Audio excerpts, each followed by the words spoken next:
Welcome everyone. I am Angie Arian, and we are going to go ahead and get started today on our live session. So thank y'all for coming.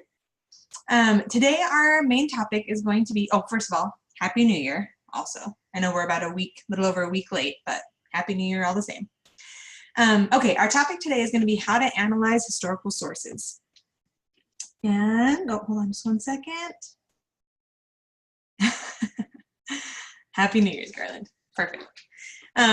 Okay, so we're going to talk about how to analyze historical sources, and we're going to kind of look at this in a few different ways, including what a source is, what the difference is between primary and secondary sources, and then how to analyze them. So I'll kind of walk you through that in a few minutes. Okay, first off, here are getting started information, I guess. Just be aware that this session is being recorded. So, you're still welcome to ask any questions you have, to unmute yourself and speak up at any point, but just be aware that it will be recorded for other students in the future. Go ahead and sign in using your first name so that we can communicate with each other effectively. And then I just want to make sure that you guys can hear me okay, and I want to make sure that I can hear you okay. So if you can just maybe unmute yourself for a second and just say hi so I can make sure that I can hear you, that would be great. So try to go ahead and do that.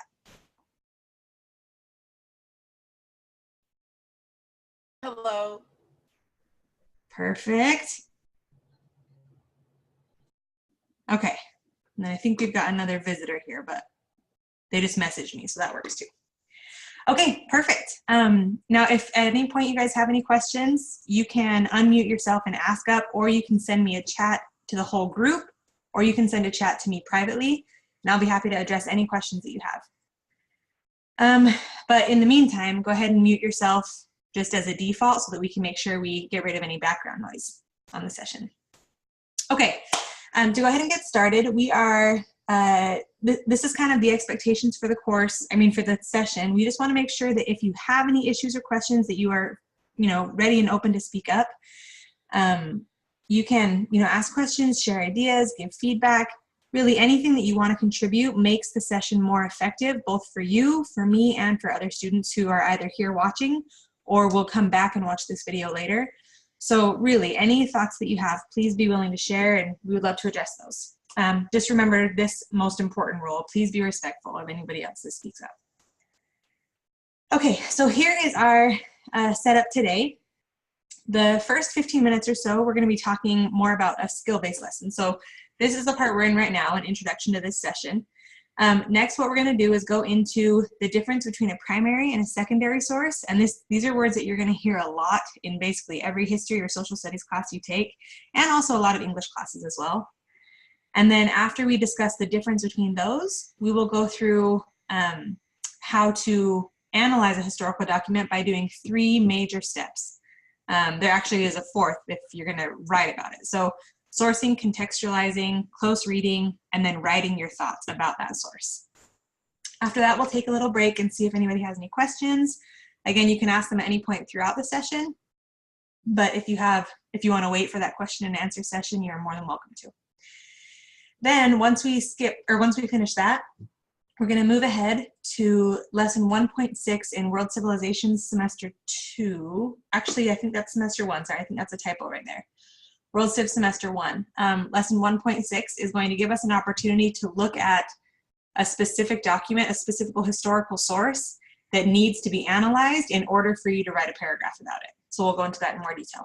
And then at the very end, we'll have questions and answers again. All right, so let's go ahead and get started. Hi, Cecilia. Good to have you here. Okay, so first off, sometimes we make assumptions about words that might be familiar, but sometimes you guys or any students or teachers, sometimes people don't know the terminology for certain words that we use a lot in these courses. So I just want to define the word source in case it's a word that you've heard a lot, but you're not sure exactly what source means. A source is just anything that supplies or gives information about a topic. So a source of information, it can be, books, newspapers, pictures, paintings, tons of different types of things can be sources. Anything that can give you information. So when we break it down, it comes down to 2 separate types of sources. We've got primary and secondary sources. Now, when we look at these words, primary and secondary, If you already know what these are, think to yourself for a minute of an example of each one, just to kind of give yourself a little test and make sure that you understand it. And if you don't, then we're going to go over here in just a second. But think, what's maybe an example of a primary source and an example of a secondary source?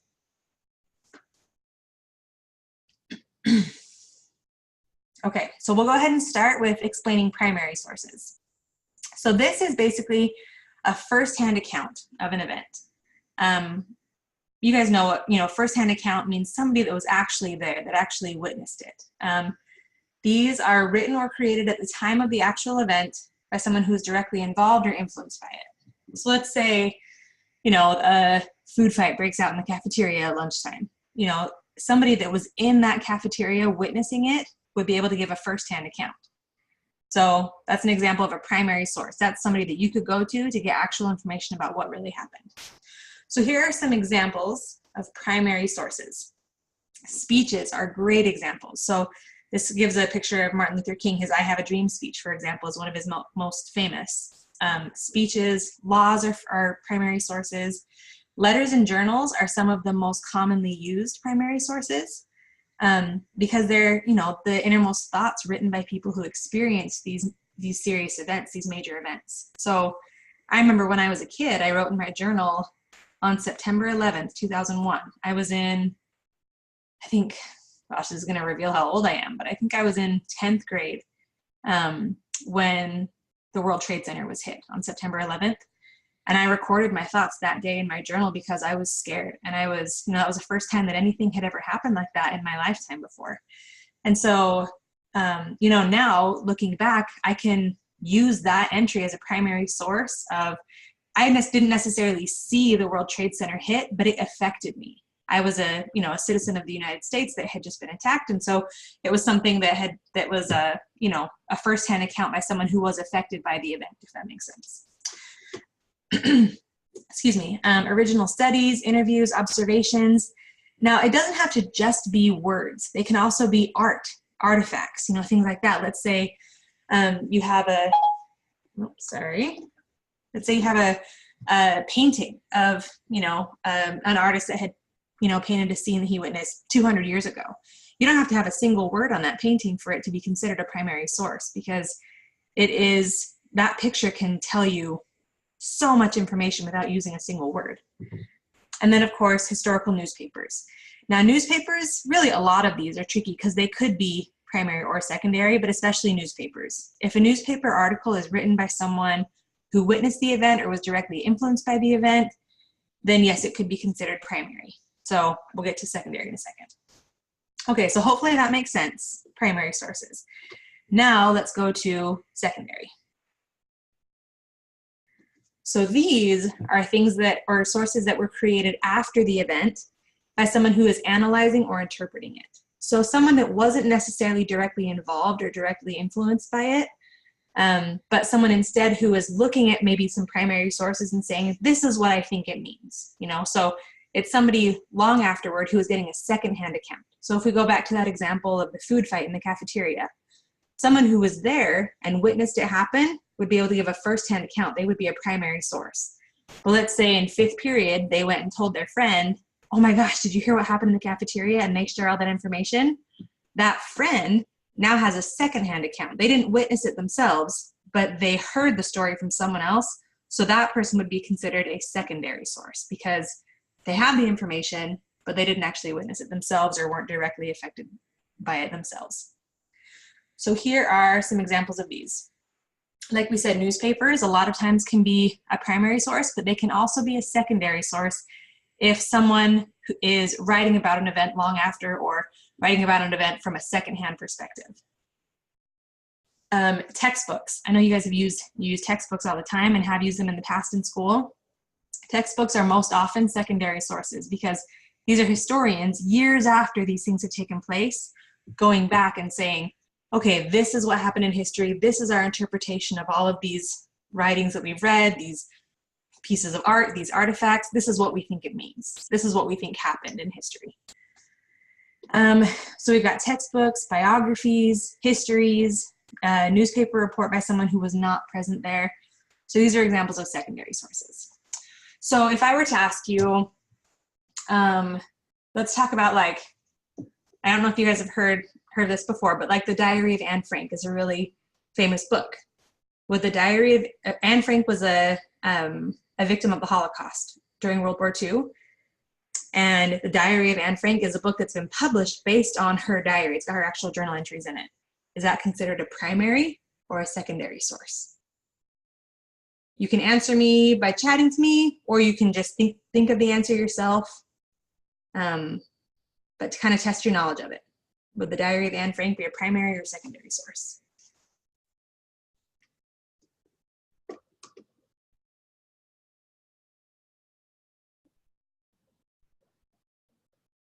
Okay, if you said it was primary, you would be correct. It is her thoughts, her journal entries based on her experiences. So it is absolutely a primary source. So let me give you a second example. Let's talk about, I have a biography of Alexander Hamilton. It's a biography that was published in, I think, 2004. Would that be considered a primary source or a secondary source?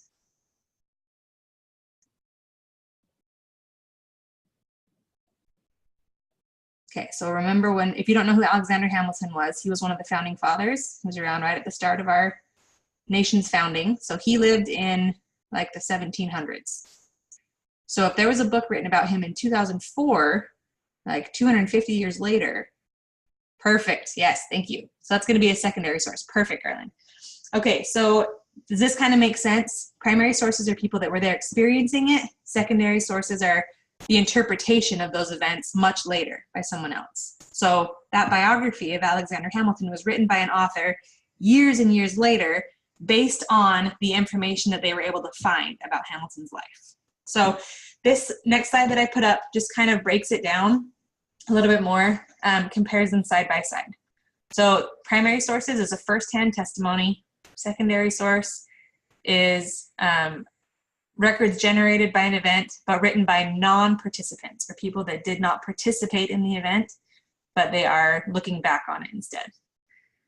And then it gives examples of each. So primary sources, diaries, documentaries, public opinion polls, maps, pictures, paintings. Examples of secondary sources, biographies, encyclopedias, journal articles, you know, a lot of those things. So you kind of have to, sometimes it's a little less clear if it's primary or secondary. You just have to think, you know, was this person present? Were they directly influenced? And if so, then you know how to approach it. Okay, so now moving past that, we're going past primary and secondary into just any type of source when you're analyzing it. And most often we analyze primary sources because that way we are able to get to the purest form of the information. Anytime you read a secondary source, you're reading someone else's opinion about the information. If you go to a primary source, you get to make your own opinion. You get to read what was written about the event by people who actually experienced it and come to your own conclusions. So in history classes, we most often analyze primary sources. Okay, and so to do that, we do it in 4 basic steps. So I'll go over each of these in detail. First, you will source the document or the information that you have. I know that we just talked about sources, but sourcing is also a verb. To source something is to kind of get the background on it. Then you contextualize, basically put it into context. Then you do a close reading, which means you review it multiple times to find information. And then this one, is only if required. You would respond in your own writing with your own opinions based on what you learned. And that's if you're doing an assignment that requires you to do so. So let's go to number 1, sourcing a text. So here, this is something that you do before you even read the document. You are going to basically find whatever information you can about the document, and the type of information we're looking for is provided by answering these questions right here. First of all, who wrote this? Do you know who the author is? That is so important. Secondly, why was it written? Do you know their purpose? Sometimes you might not, but see if you can find that information. What was their purpose in writing that document? When was it written? So, you know, if we're talking about years or months or days, however specific you can be, the better, because knowing when it was written will help you a lot to be able to make sense of why they said the things that they did. And lastly, who is the intended audience? Who is this writer or speaker actually speaking to? And that can make a big difference as well. So sourcing a text is basically finding this information before you even read what the author said. You're trying to find out who the author was, why they wrote what they did, when they wrote what they did, and then you can get to what they actually wrote very last. So I'll give you an example. This is, and I'm going to use the example that we go over in World Civ. If you go through this lesson, they'll kind of take you through an example of one of these documents. So I'm just going to show you those same examples. Okay, so the example that they give is a speech by a man named Red Cloud, who is a Native American, and it's a speech he gives to the Secretary of the Interior, who is basically a member of the President of the United States cabinet, right? So he is addressing the United States government. So we're going to go back to those questions. Who is writing? Well, we know Red Cloud is writing. Let's see. I gotta remember the order we had these. Why was it written? Okay, so we don't necessarily know that right off the bat, but this is something that we will likely learn as we read it. When was it written? In the year 1870. We do know that this is only a part of his speech, by the way. This is just an excerpt, so it's not the entire speech. And last question, who is the intended audience? We know who it is. He's writing to the United States government, okay? So being able to, oh yeah, and down here it says this document is from a report by the Board of Indian Commissioners in 1870. And so that's kind of where the document was found. So this information we analyze just by basically looking at the title of this document, and we already know, okay, we know who wrote it, we know who they were writing to, and we know when they wrote it before we even read the document itself. Okay, so that is sourcing. Second step is to contextualize. Now this is sounds like a complicated word. It just means put it into context. We can't look at something that happened 300 years ago and think, oh, well, I know exactly what effect that would have had because of the world that we live in today.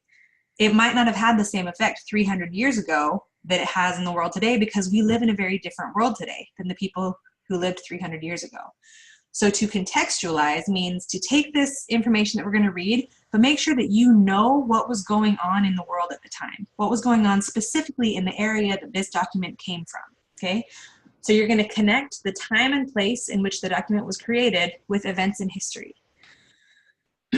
So you want to be able to account and understand the culture of the people at that time, the laws of the people at that time, the day-to-day lifestyles of the people of that time, because they're all going to be different from what you know today because the world is constantly changing. So we're trying to put this information into as much context as we can. Now, one way that you can do this is a lot of times when you're given a source, you'll be provided with some extra information. So you might be given a timeline of events that happened around the same period of time, or a map from that time period. For example, if we look back at old records and diaries and journal entries of the early explorers, then we might think like, gosh, well, how could they have thought that knowing what we know about the world today? But they didn't know it back then. If you look at a map, for example, of what they knew about the world back in the 1500s, it was a very, very different understanding of what the world looked like than what we have today. So when they were writing these journal entries, they didn't have all the information that we have now.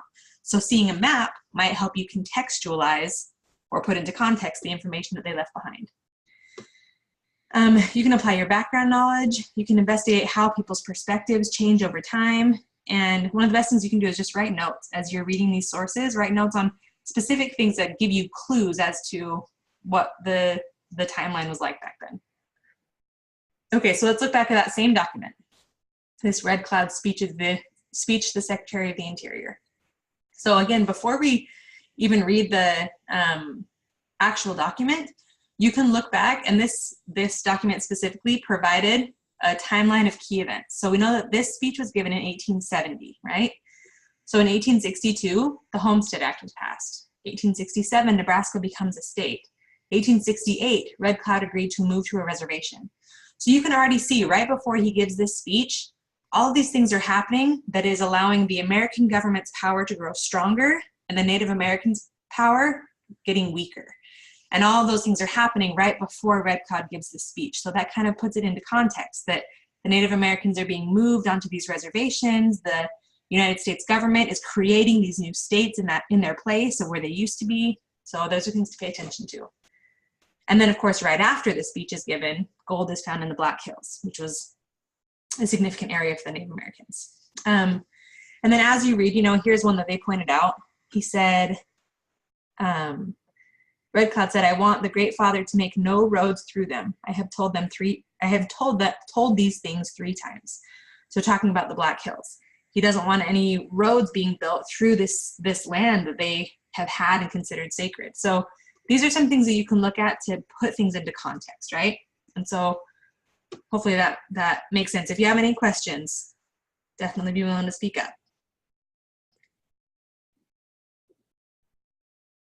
Okay, now the third step. So first, source it, talk about the author, who they were, when it was written, why it was written, and who it was written to. Then you contextualize what was going on in the world at the time, especially in that area where this document came from. Third step is going to be close reading. So I want you to look at this picture because I think it is a good way to think about this third step. A close reader works like a detective, okay? They do careful, purposeful reading. Now, one thing that I want you to look at down here is this part right here where it says, a close reader reads and rereads. To do a close reading of a source or a document, you can't get all the information that's possible to get from just one time through. You have to read it through several times to be able to really identify the key evidence and key information that it's providing you with. So a close reader focuses on the author's purpose, what the author actually says in the document, in the source, what the words mean, what the structure of the text tells them. So here are some things that you can do to do a close reading of a text. So first of all, read the document multiple times to find clues and important pieces of information. And then as you go, mark it with a pencil or highlighter if you're doing it on actual paper.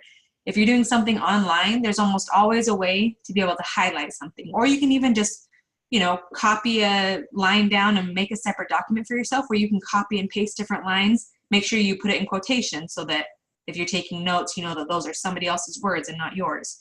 But something that can help you identify the important information that you're seeing. So here are some tips of what you can do in close reading. First off, look for unfamiliar words so that if, a lot of times the vocabulary that they use can give you a lot of details about what they're actually saying. But if you don't know what a word means, it's going to be really difficult to understand what they're communicating. So look for unfamiliar words so you can define them. Know the tone, voice, and connotation of what the author is saying. So tone, basically, what is their attitude in what they're saying. Their voice, specifically, what is if they have an agenda, what is the point that they're trying to make?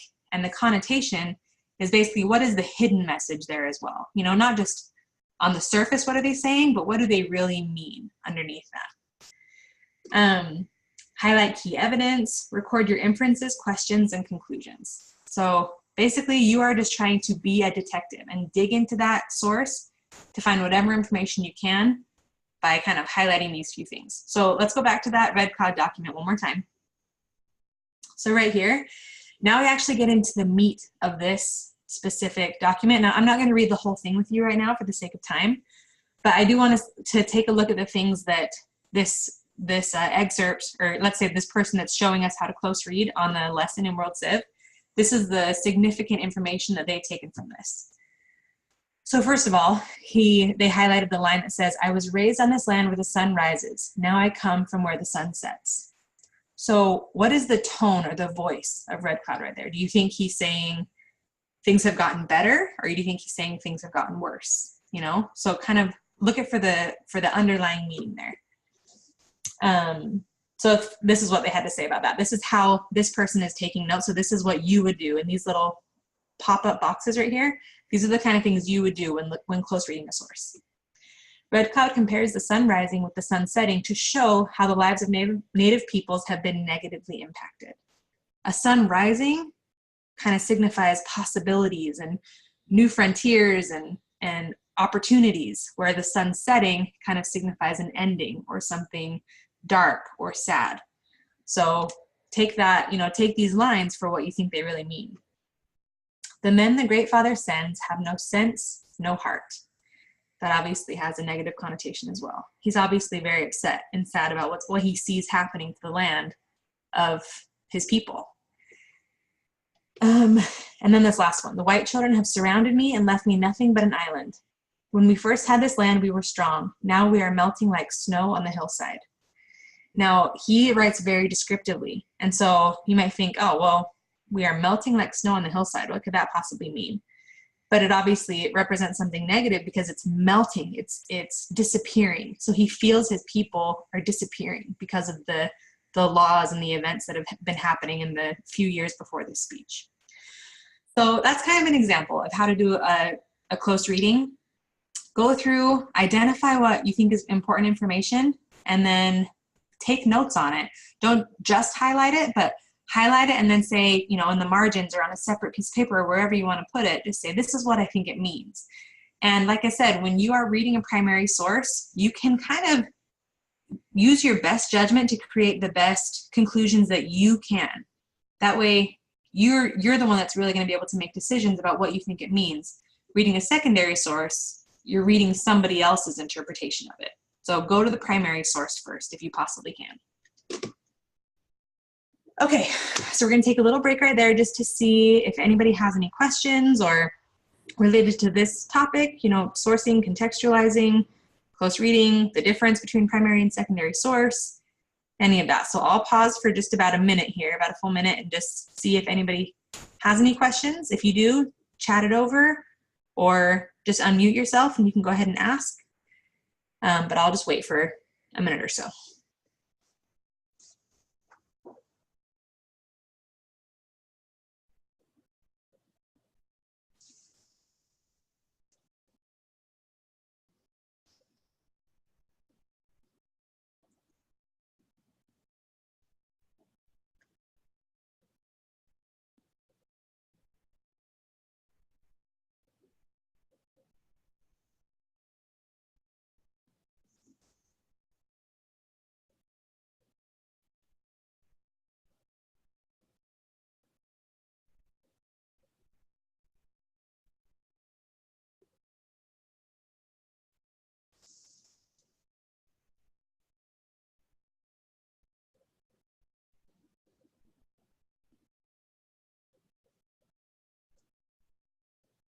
Okay, looks like nobody's got any questions, so we will go ahead and move on.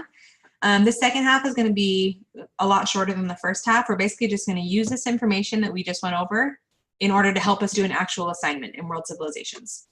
So let's go ahead and move forward. So this is going to be in lesson 1.6. This is a lesson that's talking about, ancient civilizations, their types of government. And in this, they want you to analyze a source by Pericles, who is an ancient Greek. It's a funeral oration speech. And so you're going to have some extra information given to you that it's going to help us source, contextualize, and close read this specific document. Because at the end of this, they're going to expect you to write a paragraph using information that you got from this source. Okay, so this is significant. I think it's activity 1.6.2, and it comes right after this lesson. So first off, our very first step is to source it. So this is the excerpt. It actually starts right here, his actual speech. Oops, let's go back one. It starts right here, and it's these two paragraphs, and it's not even the whole speech. This is just an excerpt, just a piece of it. But you also have the title here, and then this little description right here of what this speech is. So take a look at this and ask yourself those questions that we asked. Who is the author? Who are they writing to? When did they write it? And what was their purpose? Okay? So Thucydides, who is an ancient historian, is basically the one that recorded this. And it says Pericles' funeral oration from the Peloponnesian War. Okay?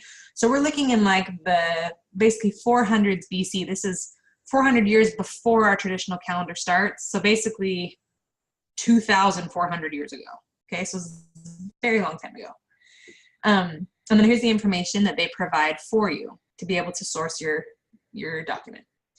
This famous speech was given by the Athenian leader Pericles. So we already know he's from Athens. which is one of the city-states of Greece. The Athenian leader Pericles after the first battles of the Peloponnesian War. Funerals after such battles were public rituals, and Pericles used the occasion to make a classic statement on the value of democracy. All right, so who wrote it? Think to yourself. Okay, Pericles. When was it written? Right after the first battles of the Peloponnesian War. We have this time frame right here. What was his purpose? To make a statement on the value of democracy. Okay, so those are things that we already know before we've even read his speech. Okay, so that is how we source it. Second step, contextualize it. Now, in this class, we provide you with the tools to be able to do this, okay, which is awesome because that means you don't have to go digging and trying to find information about what was going on at the time. We provide you with that information on specific assignments, but it is important to know how to go and find that information for yourself as well. So in this lesson, if you go to lesson 1.6 in World Civ Semester 1, there is a video that the class provides you with, the curriculum provides you with, that talks about the whole history of governments in Greece. So let me actually go to this for a second and show you. So yeah, World Civ Semester 1, we're in lesson 1.6 on page 6 of 9 of that lesson. So in this video right here, if I were to click play, this video helps me contextualize this speech because it goes through all of the major types of government that happened in early Greece and, you know, monarchies, oligarchies, tyrannies, all of these different types of things until they get to a democracy. And then it even defines what democracy meant to them back then because it's different from what democracy means to us today. There are some similarities between ancient Greek democracy and the democracy that we practice in the United States today. There are some similarities, but there are also a lot of differences. So it'll kind of give you a little bit of an insight into what they understood democracy to mean back then. So watching this video, it's really short. I think it's just, 5 minutes long. Watching that 5-minute video will help you contextualize. So let's go back to this. You'll also learn why democracy was so important. So it's contextualizing. And then our very last step is going to be a close reading of the speech. Again, you're going to have to read through those 2 paragraphs multiple times. Look for things that are highlighted, things that are significant, that kind of give you clues as to the author's tone, his agenda, what he really means behind the things that he says. Look for words that might be unfamiliar. Basically anything that you can do to gain as much information as you can. So I'm going to go back to the lesson after we've contextualized. Oh, here's another thing that they provide you with, a timeline of ancient Greece around the same time period that'll help with contextualizing as well. Okay, so going to our close reading. Now in this lesson, they've kind of done some of this for you to kind of give you an idea of how to close read. So here's that same intro information that they gave us that we use to source the speech, right? And then here's where the actual speech excerpt that we're given begins. So it's just these 2 paragraphs. And if you look, they have highlighted, they've bolded certain lines or certain phrases so that you can just hover over it and see the notes that this person has taken. So Pericles' purpose is to make a statement about democracy. What do you think he's trying to say about democracy, right? So let's see, right here, the very first line of his speech says, "I shall begin with our ancestors. It is both just and proper that they should have the honor of the first mention on an occasion like the present." So remember, he's at a funeral, giving a funeral speech after the battles of the Peloponnesian War. So if we hover over that, if you did a close reading of this speech, a conclusion that you might come to was that Pericles says it's honorable to recognize their ancestors. What does that tell you about the culture of this time period? What does it tell you about these soldiers and these leaders and the ways that they approach death or approach, tradition or respect or things like that? That can tell you a lot about the culture. Okay, down here, they do it again. You can do a close reading of this line to say, oh, well, they're talking about the evolution of government, the contributions of each generation. So there's a lot that you can gain from this first paragraph, but I want to go ahead and skip to the second paragraph because it's where I feel like you really get a lot of good information. So it says, our Constitution does not copy the laws of neighboring states. We are rather a pattern to others than imitators ourselves. So what do you think, if you were to read that, what do you think he means? What is Pericles saying? We do not copy the laws of neighboring states. We are the pattern. We set the pattern, and we are not imitators. So think about that for a second.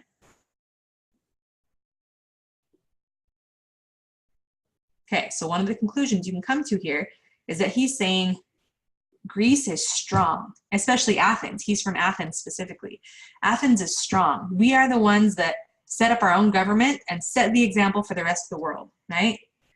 So he's basically believing that the Greek government that they're creating is a template or a model for the rest of the world, that they've come up with something that is so good that other people want to copy them, not the other way around. Right here it says, if we look to the laws, they afford equal justice to all in their private differences. So right here, you can see the person who was close reading this specifically says, the next several sentences will be a great place to find evidence for your discussion question that is coming up. Remember, you're trying to compare Greece's democracy to the American government. So now we know these next few sentences are going to give us information that we can put into that paragraph we need to write in a few minutes. Excuse me. Okay, so if we go on to look at it, it says, if we look to the laws, they afford equal justice to all in their private differences. If no social standing, advancement in public life falls to reputation for capacity, class considerations not being allowed to interfere with merit, nor again does poverty bar the way. If a man is able to serve the state, he is not hindered by the obscurity of his condition. Now, there might be a lot of words in there that sound unfamiliar to you, so by all means, go to a dictionary if there's some things that you don't understand. But this is the part that I kind of want to emphasize. That in a democracy, especially in the type of democracy that they believed in then, and this is actually a similarity that we have with them, that man is not hindered or basically blocked by the obscurity of his condition. So it's saying, you know, up until this point, the only people that have had any power in the government were either really wealthy aristocrats or kings or, you know, tyrants. I mean, only really powerful, wealthy people had any say in the government. And this is where that changes for the first time in Greece's history.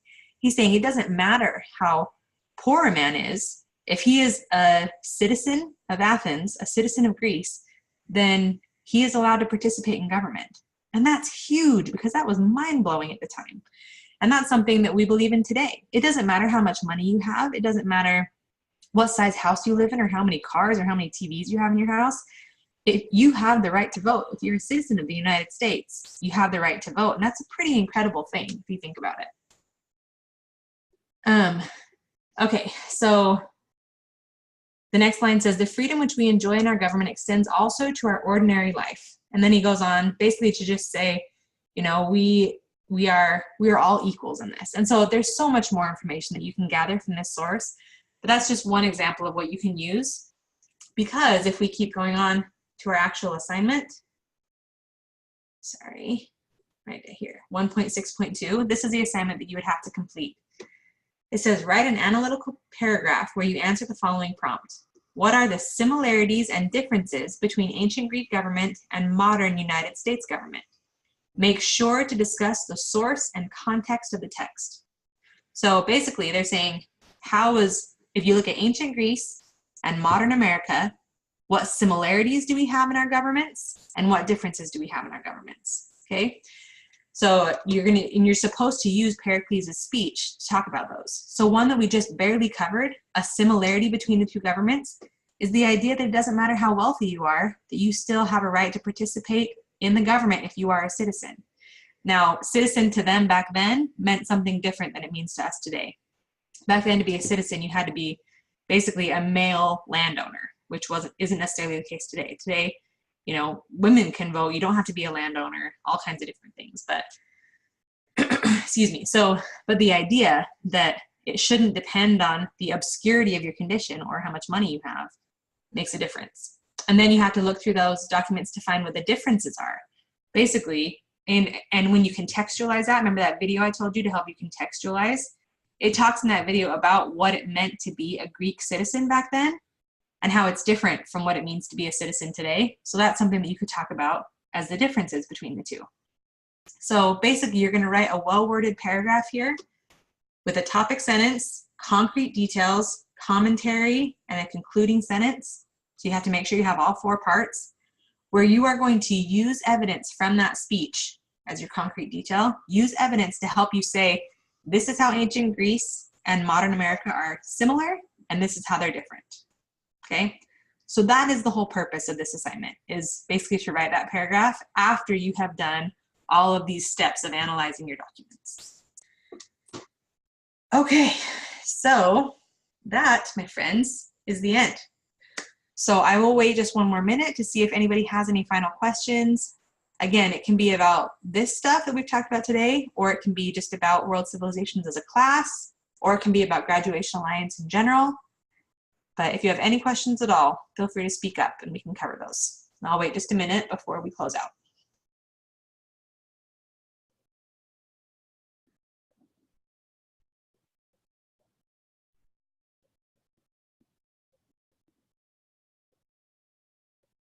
Okay, perfect.